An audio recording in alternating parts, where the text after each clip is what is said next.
What's up, guys? Your boy TGK here on TGK TV. Today I'm going to give you my episode 2 on the performance review update, really progress. Damn it, let me restart that. Shit, man.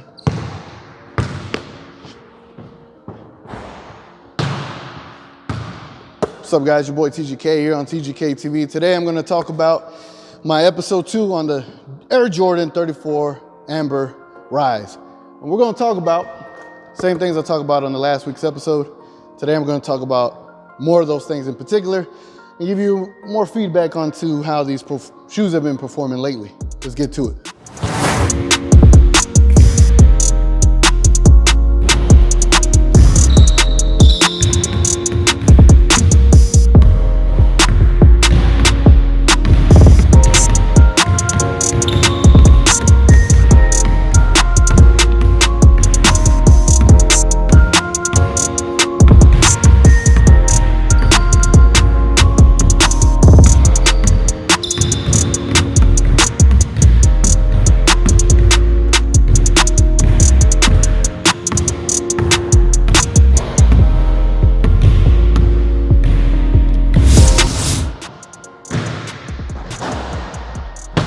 All right, so one thing you'll notice quick is about these kicks, they are not loud when it comes to the traction. They don't squeal much. It's just, that's it. So it's not a loud shoe when it comes to the squeak. I mean, you can force it and you're really doing too much at that point. So the thing is, these shoes are, when it comes to the traction in comparison to the Kyries, I really don't want to compare them, but as far as my traction with these kicks, they're great. I'm a north-south kind of guy. I kind of go left and right here and there. But north-south traction, best bang for your buck right here. Now, the only thing with these kicks is they're a little bit uncomfortable when you wear them. I mean, when you're trying two different shoes at the same time, you tend to have a liking to another. So that's probably a problem of mine, that I'm trying two different shoes at the same time, and I'm finding that these shoes are not like a true to one size fit. It fits, it's just uncomfortable. I'm guessing the materials are too light in the midsole part of the shoe. Just really light shoe. You got that flyware area here in the kick, so it's not like a situation where it's keeping you locked into the kick. However, the kick just feels a little bit weird. You feel a little bit unstable. Then you got that big old unlocked zoom unit in the forefoot area, so it feels like you got this cushion under your toes. Then in the back area, it's a little stiff. So it's a little hard to get used to when you're used to a different shoe that just encompasses everything that you like in the kick in comparison to these. But I'm not trying to dog them. I like them. It's just you gotta get used to it.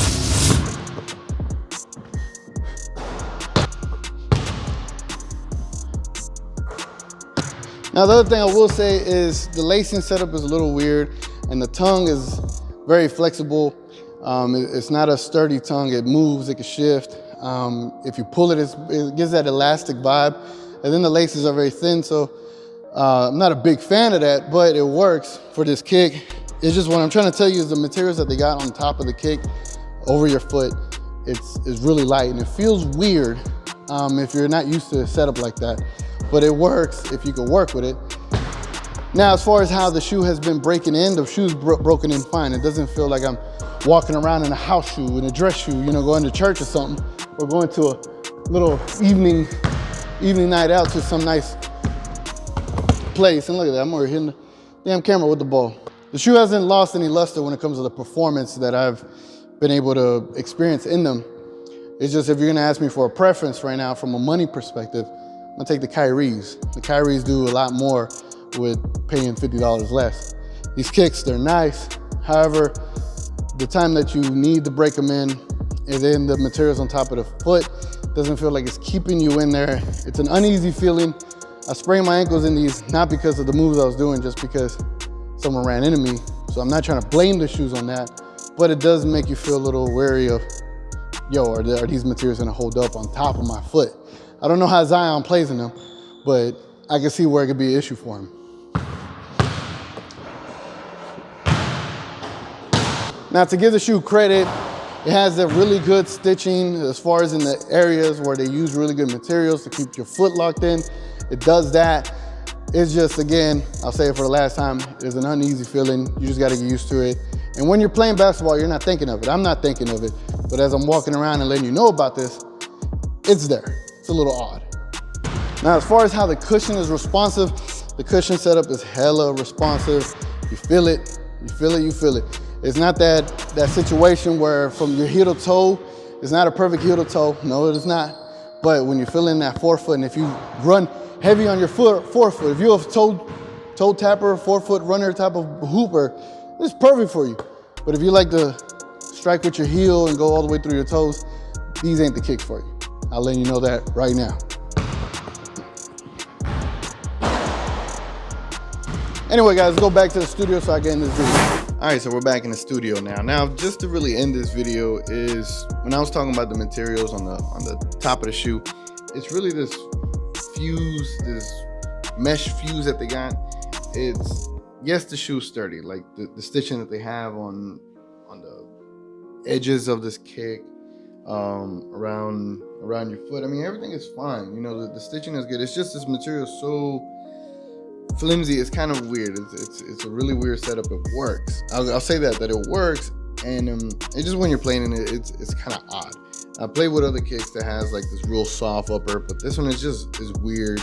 It's not like it's not all one thing. You got particular spots that are soft, and then right here where the laces area is where like it's real heavy padded material, you know. And then on the sides it's see-through, but then in the heel area is really good stuff. I mean, it's cushioned, padded, really good. So it's a weird style of kick, but it works. It's just like I've been saying this entire video, you gotta get used to it. Now the laces, I feel like if you're pulling them too hard, you could probably break this thing off of this wire that they got on here. I'll give you a better image of that. And then the tongue, as you can tell, like I mentioned, it's really pliable, I guess, in a way where you can stretch it and move it all around. So this kick has really, really good attributes and things that it comes with.